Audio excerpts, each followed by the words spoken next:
Figur ini adalah figur yang luar biasa ya. Salah satu penopang dan syarat sukses dari dakwah Ar-Rasul Shallallahu Alaihi Wasallam. Karena beliau itu adalah pelindung dan penolong Ar-Rasul Shallallahu Alaihi Wasallam. Di Al-Quran ada ayat yang berbunyi walladzina awaw wa nasaru ulaika humul mu'minuna haqqan. Ya, ketika Al-Quran hendak mendefinisikan siapa mukmin sejati itu, mukmin sejati adalah orang-orang yang memberikan perlindungan dan pertolongan, membela, menolong, membantu.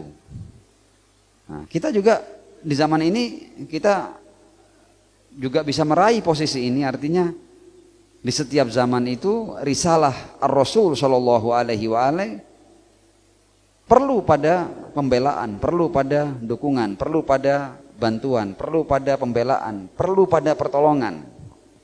Dan kapan kita akan menjadi mukmin sejati? Ketika kita masuk dalam kelompok awau wa nasaru. Nah, kita lihat kita ini loh selama hidup ini menjadi muslim, menjadi pengikut Ar-Rasul, ya. Bantuan apa yang sudah kita berikan untuk Ar-Rasul Shallallahu Alaihi Wasallam? Pertolongan apa yang sudah kita persembahkan untuk Ar-Rasul Shallallahu Alaihi Wasallam? Karena itu adalah syarat untuk kita menjadi mukmin sejati. Walladzina awaw wa nasaru ulaika humul mu'minuna haqqan. Dan dua hal ini, awaw wa nasaru, kalau kita mau melihat siapa di antara figur-figur utama yang masuk dalam awaw wa nasaru, maka kita tidak bisa melepaskan nama Sayyid Abu Talib, ya, Ibn Abdul Muttalib alaihi wassalam, ya, ayahanda daripada Al-Imam Ali bin Abi Talib alaihi salam. Ala dzikrihi sallu ala Muhammad wa ali Muhammad. Wa'ajil farajahum. Abu Talib nama aslinya adalah Imran, ya. Abu Talib itu adalah kunyahnya, tapi nama dia adalah Imran. Kita semua tahu ayahnya adalah Abdul Muttalib. Beliau juga punya putra-putra yang luar biasa. Di antaranya adalah Maulal Muttaqin, Amirul Mukminin, Ali bin Abi Thalib alaihi salam. Seseorang yang menjadi padanan jiwa Ar-Rasul sallallahu alaihi wasallam. Di antara putranya ada Ja'far At-Tayyar, ya. Artinya putra-putra beliau juga masuk dalam orang-orang yang awaw wa nasaru. Sebagaimana ayahnya awaw wa nasaru, putra-putra beliau adalah orang-orang yang juga awaw wa nasaru. Ali bin Abi Thalib, Ja'far At-Tayyar, Aqil, ya, bin Abi Thalib, dan banyak yang lain. Bunda beliau adalah Fatimah bintu A'id Al-Mahzumiyah. Nah, beliau wafat 10 tahun setelah bi'tsah. Jadi 10 tahun pasca diutusnya Ar-Rasul sallallahu alaihi wasallam, Abu Talib pergi meninggalkan dunia yang fana ini. Kita juga membaca dalam sejarah antara kematian Abu Talib dan Sayyidah Khadijah itu tidak ada jeda yang panjang di tahun yang sama, dan tahun itu oleh Ar-Rasul sallallahu alaihi wasallam diberi nama Amul Huzn, ya, tahun kesedihan. Kenapa dinamakan tahun kesedihan? Karena Ar-Rasul kehilangan figur-figur yang awaw wa nasaru, salah satunya adalah Abu Talib dan yang lain adalah Khadijah alaihassalam. Nah, Abu Talib adalah figur yang madlum. Ya, kenapa madlum?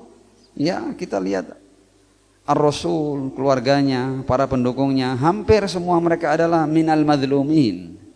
Ya, pamannya madlum, kakeknya madlum, beliau sendiri madlum, putrinya madlum, menantunya madlum.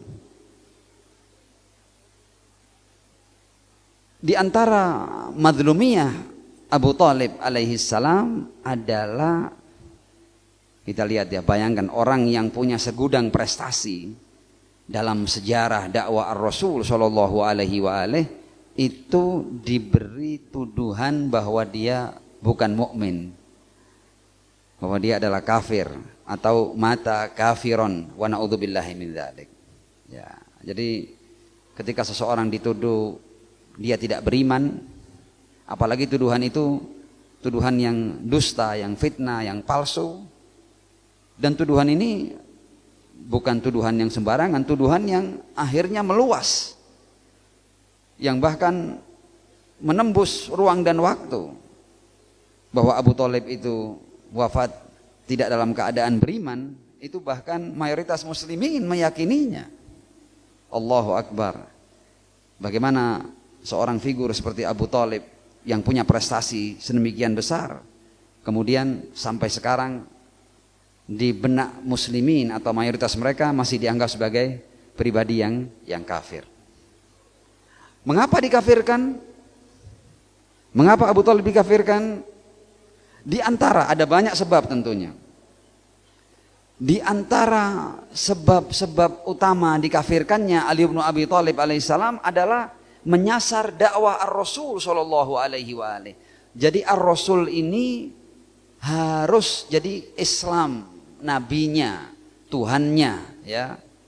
Artinya risalah Islam, Rasulnya, ya.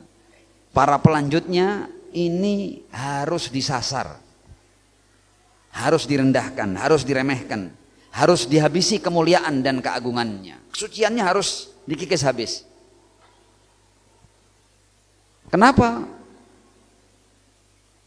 Artinya tuduhan bahwa ayah Ali bin Abi Thalib itu kafir juga dialami oleh Ar-Rasul sallallahu alaihi wasallam, ya. Ar-Rasul sama seperti Ali bin Abi Thalib, ayah ibunya juga dituduh sebagai bahwa mereka mati dalam keadaan kafir, wa na'udzubillahi min dzalik. Tujuannya apa? Tujuannya untuk menyasar harkat dan martabat Ar-Rasul sallallahu alaihi wasallam. Sebagaimana tuduhan mati kafirnya Abu Thalib adalah dalam rangka menyasar keutamaan dan kemuliaan Maulal Muttaqin, Amirul Mukminin Ali bin Abi Thalib alaihissalam. Ketika mereka sudah tidak melihat celah, ada kekurangan pada pribadi agung Ali bin Abi Thalib, mereka mencari cara-cara lain untuk bisa punya celah dan menyasar kemuliaan dan kehormatan manusia mulia seperti Ali bin Abi Thalib dan juga manusia mulia seperti Ar-Rasul sallallahu alaihi wasallam. Mereka juga menuduhkan hal yang sama, bahwa tidak usah jauh-jauh, ayah ibu Nabi juga mati dalam keadaan kafir. Seperti itu. Nah, dari sini kita bisa paham betapa mazlumnya Abu Thalib, sang pionir dalam urusan Awa wa Nasaru ini. Ketika tidak ada orang yang membela Ar-Rasul, pembelanya satu-satunya adalah Abu Thalib. Orang ini dituduh sebagai mati kafir, padahal dia adalah minas sabiqin al-awwalin, ya, pionir dalam pembelaan dan